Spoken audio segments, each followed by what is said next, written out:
Hello friends. तो class 10th का NCERT chapter 5 हमारा नेक्स्ट चैप्टर है जो है अरिथमेटिक प्रोग्रेशंस। इसका इस वीडियो में हम एक क्विक इंट्रोडक्शन देखेंगे। सबसे पहले एपी यानी कि अरिथमेटिक प्रोग्रेशन की डेफिनेशन क्या है। Sequence of number with constant difference, मतलब कि अरिथमेटिक प्रोग्रेशन एपी होता क्या है, ये नंबर का सीक्वेंस होता है जिनका जो कांस्टेंट डिफरेंस जो होता है वो बिल्कुल कांस्टेंट होता है। या फिर हम ये कह सकते हैं कि एक ऐसी चेन नंबर्स की जिनके बीच में जो डिफरेंस होता है वो सेम रहता है। मैं एक एग्जांपल की हेल्प से आपको बताती हूँ। फॉर एग्जांपल हम सिंपल ले लेते हैं 1 2 3 4 5 अप टू 100, यानी कि ये सीक्वेंस है, यानी कि चेन है नंबर्स की जिनके बीच का डिफरेंस जो है वो कांस्टेंट है। अगर हम 2 में से 1 को माइनस करेंगे 1 आएगा, 3 में से 2 को माइनस करेंगे तो भी 1 आएगा, 4 में से 3 को माइनस करेंगे तो भी 1 आएगा, यानी कि ये हमारा एपी है। एक और एग्जांपल मैं आपको बताती हूँ। 100 70 40 10 -20, इस तरीके से। अगर हम 70 में से 100 को माइनस करेंगे तो -30 आएगा, 40 में से 70 को माइनस करेंगे तो भी -30 आएगा, 10 में से 40 माइनस करेंगे तो भी -30 आएगा, -20 और -10 को हम माइनस करेंगे तो भी हमारा -30 आएगा, यानी कि इन दोनों के बीच में जो डिफरेंस है वो सेम है। तो ये भी हमारा एपी है। अब एपी दो तरीके के होते हैं। एक है फाइनाइट एपी, यानी कि एपी विद लिमिटेड टर्म्स, यानी कि उसमें जो नंबर होते हैं वो लिमिटेड होते हैं, हम उनको काउंट कर सकते हैं कि कितने नंबर्स कितनी टर्म्स हैं इस एपी में। इनफाइनाइट एपी यानी कि अनलिमिटेड टर्म्स का एपी। फॉर एग्जांपल मैंने आपको बताया 1 से लेकर इन्फिनिटी तक के जो नंबर्स होते हैं वो एक एग्जांपल है इनफाइनाइट एपी का। जनरल फॉर्म क्या होती है एपी को डिनोट करने की। सबसे पहली टर्म होती है, हम उसको A1 से डिनोट करते हैं। जो सेकंड टर्म होती है वो कैसे निकलती है, जब हम उसमें डिफरेंस जो हमारा कांस्टेंट डिफरेंस है उसको हम ऐड कर देते हैं तो वो हमारे पास सेकंड टर्म बन जाती है। थर्ड टर्म कैसे आएगी, जब हम उसमें 2 टाइम्स ऐड करेंगे कांस्टेंट डिफरेंस हमारा। इसी तरीके से फोर्थ टर्म कैसे आएगी, A+3D। फिफ्थ टर्म कैसे आएगी, A+4D। और सिक्स टर्म कैसे आएगी, A+5D। इनको हम डिनोट कैसे करते हैं, जो फर्स्ट टर्म होती है उसको हम A1 से डिनोट कर लेते हैं, जो सेकंड टर्म होती है उसे हम A2 से डिनोट करते हैं, थर्ड टर्म को हम किससे डिनोट करते हैं, A3। सिमिलरली A4 A5 और A6, यानी कि एक तरीके से हमारा फॉर्मूला भी बन गया। अगर हमें सेकंड टर्म फाइंड आउट करनी है तो हम क्या फॉर्मूला लगाएंगे, A+D। अगर हमें फोर्थ टर्म फाइंड आउट करनी है किसी भी एपी की तो हम क्या फॉर्मूला लगाएंगे, A+3D। इसी तरीके से जिसमें A क्या होता है, फर्स्ट टर्म, मैंने आपको बताया A जो है हमारी फर्स्ट टर्म होती है।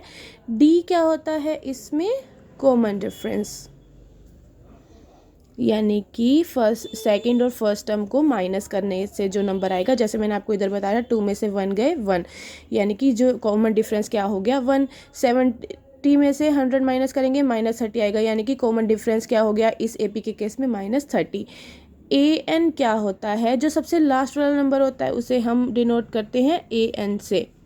और N क्या होता है, नंबर ऑफ टर्म्स। इसको एग्जाम्पल के मेथड से मैं आपको बताती हूँ। फॉर एग्जाम्पल हमें दिया हुआ है ए क्या था हमारे पास, फर्स्ट टर्म जो है 3 और D जो है हमारा कॉमन डिफरेंस होता है, ये हमें 5 दिया हुआ है। तो अगर हमें उसके सेकंड टर्म निकालनी है, मैंने आपको बताया था A2 निकालने का फॉर्मूला हमारे पास क्या है, A+D, यानी कि 3 + 5 जब हम करेंगे ये हमारे पास आ जाएगा 8।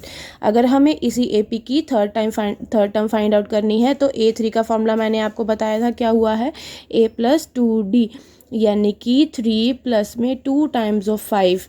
2 टाइम्स ऑफ 5 को पहले सॉल्व करेंगे, 10 आएगा, 10 + 3 = 13। A4 को फाइंड आउट करने के लिए फॉर्मूला A+3D, यानी कि 3 + 3 टाइम्स ऑफ 5, ये हमारे पास आ जाएगा 18। तो हमारा एपी क्या बनेगा, सबसे पहले फर्स्ट टर्म जो है हमारे पास है 3, सेकेंड टर्म हमने क्या फाइंड आउट करी 8, थर्ड टाइम 13 18, यानी कि ये हमारा एपी बन गया।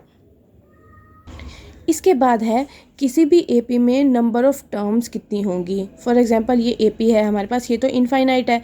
अगर हमें किसी भी एपी में कितनी टर्म्स होंगी या फिर उसकी लास्ट टर्म क्या होगी, इसको फाइंड आउट करने का हमारे पास एक दोनों चीज़ों को फाइंड आउट करने का हमारे पास एक ही फॉर्मूला है, जिसको हम डिनोट करते हैं an is equal to a plus n minus 1d।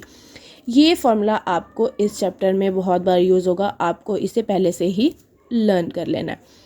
इसको मैं आपको इजी मेथड से एग्जांपल के थ्रू बताती हूँ। फॉर एग्जांपल हमारे पास एक एपी है 5, 8, 11, 14, 17, 20 अप टू A12, यानी कि 12 टर्म्स तक हमारे पास ये एपी है। हमने क्या करना है, हमें an यानी कि नंबर ऑफ टर्म्स कितनी होती हैं, इसमें 12 है, ये हमें ऑलरेडी दिया हुआ है। अब हमें फाइंड आउट करना है कि 12th टर्म इसमें क्या होगी।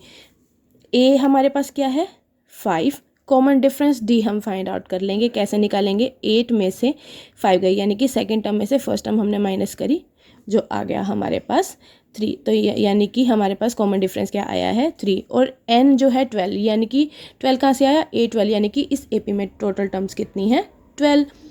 तो अब an कैसे निकालेंगे, हमारे पास फॉर्मूला है a plus n minus 1d, यानी वैल्यू पुट कर देते हैं 5, a हमारा 5 है प्लस n माइनस 1, यानी कि 12 टर्म्स हैं, minus 1 into D, common difference हमारे पास क्या है 3। सॉल्व कर लेते हैं, 5 प्लस 12 में से 11 गए, 12 में से 1 गए 11, और 11 को मल्टीप्लाई हमने करना है 3 से, यानी कि 5 प्लस 33, ये हमारे पास क्या आ गया 38। यानी कि an जो हमने निकालना था, a जो है 12, हमारे पास n क्या है 12 है, 12 टर्म हमने निकालनी थी 38, यानी कि A12 की वैल्यू क्या होगी इस एपी में 38। तो इस फॉर्मूले की हेल्प से हमें इनमें से जो भी टर्म नहीं दी होगी उसमें हम वो वैल्यू पुट करके हम दूसरी टर्म फाइंड आउट कर सकते हैं। इसके बाद आता है sum of first n terms of AP, यानी कि अगर कोई एपी है उसमें एक पर्टिकुलर नंबर तक की टर्म्स का हमें प्लस यानी कि सम बताना है। कैसे होगा, इसके लिए हमारे पास फॉर्मूला है s, यानी कि सम n by 2 big bracket 2a plus n minus 1 into D. ये फार्मूला भी आपको इस चैप्टर के में बहुत अच्छे तरीके से आपको लर्न होना चाहिए, जिससे आप ये चैप्टर बहुत इजीली सॉल्व कर पाएंगे। पिछले वाला एग्जांपल ही लेती हूँ जो हमने find the number of terms या लास्ट टर्म निकालने के लिए हमने यूज़ किया था। इसी एपी को हम यूज़ करते हैं 5, 8, 11, 14, 17, 20 अप टू टर्म्स 12। हमने क्या करना है 12th टर्म तक जो जितने भी एपी के जितने भी नंबर्स हैं उनको प्लस करके कितना नंबर आएगा। हमारे पास फॉर्मूला है सम निकालने का n बाई 2, n यानी कि इसमें टोटल नंबर ऑफ टर्म्स हैं कितनी 12 है, यानी कि 12 बाई 2 ब्रैकेट स्टार्ट 2a, यानी कि 2 times of first term 2a plus n minus 1, n क्या थी लास्ट टर्म थी, लास्ट टर्म की कौन सी है 12 है, minus 1 into D, common difference हमारे पास क्या था 8 में से 5 गए 3। बस सिंपल फार्मूले में हमने वैल्यू पुट कर दी, इसको हम कट कर लेंगे, ये कट हो जाएगा 6 as it is, 2 5s are 10 plus 12 में से 1 गए 11, 11 को 3 से जब हम मल्टीप्लाई करेंगे हमारे पास क्या आएगा 33। 6 as it is, 10 plus 33 is 43, 6 को मल्टीप्लाई करेंगे हम 43 से, हमारे पास क्या आएगा 258।